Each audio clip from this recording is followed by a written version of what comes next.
হ্যাঁ কই মান্নাও কই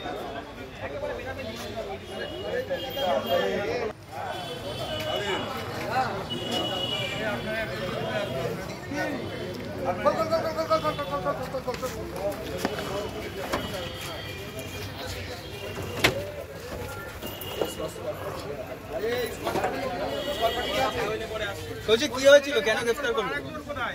আরেকজন কই আরেকজন মহিলা তোমরা কাদের কাদের আধার কার্ড করে দিয়েছো কতজনকে আধার কার্ড করে দিয়েছো অফিসার কে আছে আরটিতে তোদের অফিসার কে এই জানা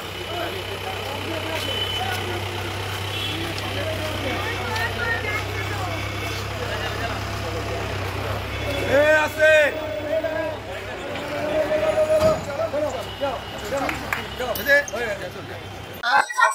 তোমার দোকান তো ভাড়া দিয়েছিলে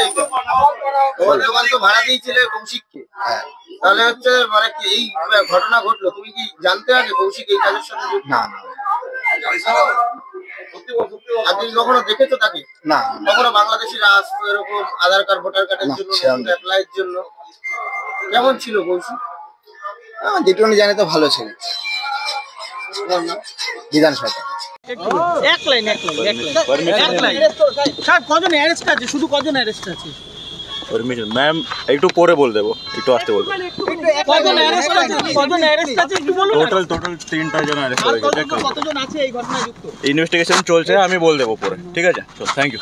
এদের কাজটা ইনভেস্টিগেশন চলছে প্রাথমিক হিসেবে কাজটা কি ইনভেস্টিগেশন চলছে আমি একটু কালকে বল দেবো ঠিক আছে থ্যাংক ইউ কি হয়েছে দেখুন গতকাল বারাসাত থানা police officer 1 sub inspector of police Sourav Ghosh একটা সুমোটো কমপ্লেন করেন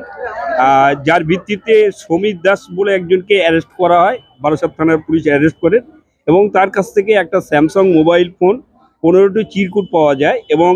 এই চিরকুটের মধ্যে যেটাগুলো ছিল সেগুলো ছিল আধার কার্ড ভোটার কার্ড ছিল প্যান কার্ড ছিল বার্থ সার্টিফিকেট ছিল for making the passport of various people, Pinky Shah, Partho Roy and many others. 15 জনের অধিক ব্যক্তিকে পাসপোর্ট করার জন্য যে সমস্ত জিনিসগুলো দরকার অর্থাৎ ভোটার কার্ড আধার কার্ড প্যান কার্ড এই সমস্ত বার্থ সার্টিফিকেট সমস্ত কিছু তার কাছ থেকে উদ্ধার করা হয় এবং এছাড়াও যেটা সবচেয়ে অদ্ভুত জিনিস হচ্ছে একটা হোয়াটসঅ্যাপ চ্যাট তার কাছ থেকে উদ্ধার করা হয়েছে যে হোয়াটসঅ্যাপ চ্যাটটা বাংলাদেশের সঙ্গে সম্পর্কিত অর্থাৎ বাংলাদেশের মাধ্যমে তাদের সঙ্গে যে কথোপকথন হতো এবং বাংলাদেশে এই সমস্ত পাসপোর্টগুলো যে পাঠানো হতো তার একটা মানে হোয়াটসঅ্যাপ চ্যাট কিন্তু তারা মানে পুলিশ উদ্ধার করেছে গতকাল এবং গতকাল এই সমীর দাসকে 10 দিনের পিসি প্রেয়ার করেছিল লন্ডন কোর্ট সেটা কনসিডার করে 7 দিনের পিসি অ্যালাউ করেছিলেন আজকে তার সূত্র ধরে অর্থাৎ সমীর দাসের সূত্র ধরে আজকে বারাসাত থানার পুলিশ দুজনকে অ্যারেস্ট করেছে একজন হচ্ছে কৌশিক মণ্ডল আর একজন হচ্ছে চন্দন চক্রবর্তী এই দুজনকে অ্যারেস্ট করেছে এবং এদের কাছ থেকে যেটা মানে কৌশিক মণ্ডলের কাছ থেকে উদ্ধার করা হয়েছে একটা মোবাইল আধার কার্ড উদ্ধার করা হয়েছে দুটো রেশন কার্ড উদ্ধার করা হয়েছে এবং 3টে এপিক কার্ড অর্থাৎ 3টে ভোটার কার্ড উদ্ধার করা হয়েছে এবং চন্দনের কাছ থেকে মোবাইল ফোন উদ্ধার করা হয়েছে যেটা থেকে এরা মানে যেটা ভারতীয় ন্যায় সংহিতা অর্থাৎ বিএনএস অ্যাক্টের 319 এবং উপধারা 2 318 উপধারা 4 338 336 112 এবং 35 বিএনএস অ্যাক্টে এদের বিরুদ্ধে মামলা রুজু করা হয়েছে প্রাথমিক দৃষ্টিতে দেখা যাচ্ছে যে এই সমস্ত ফলস পার্সোনেশন অর্থাৎ মানে কোনো ব্যক্তিকে সাজিয়ে কোনো কিছু তৈরি করাকে মানে এই বিএনএস অ্যাক্টের 319-এর 2 ধারায় আসে এছাড়াও 318-তে যেটা আসে চিটিং কোনো কিছু জালিয়াতি করার ক্ষেত্রে সেক্ষেত্রে 318 ধারা আসে আর 338 ধারা বিএনএস তখনই আসে যখন দেখা যাচ্ছে যে কোনো মূল্যবান মানে ডকুমেন্টস সেটাকে জালিয়াতি করে তৈরি করার ক্ষেত্রে আসে 336-এর ক্ষেত্রে আসে মানে কোনো ডকুমেন্টস মানে প্রতারণার উদ্দেশ্যে যদি তৈরি করা হয় তাহলে 336 বিএনএস অ্যাক্টে আসে এবং 112 তখনই আসে যখন এই সংগঠিতভাবে যদি এই অপরাধগুলো সংগঠিত হয়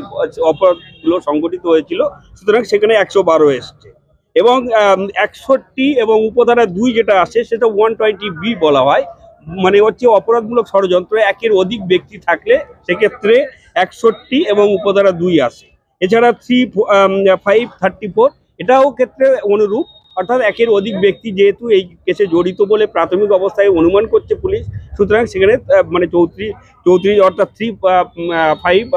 এতে দিয়েছে বিএনএস অ্যাক্টে এদেরকে মামলা রুজু করা হয়েছে। এবং আজকে যেটা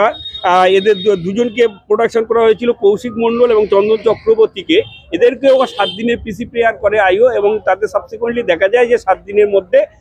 ল্যান্ডেড কোর্ট সমস্ত দিক বিচার বিবেচনা করে 6 দিনের পিসি অ্যালাউ করেছে।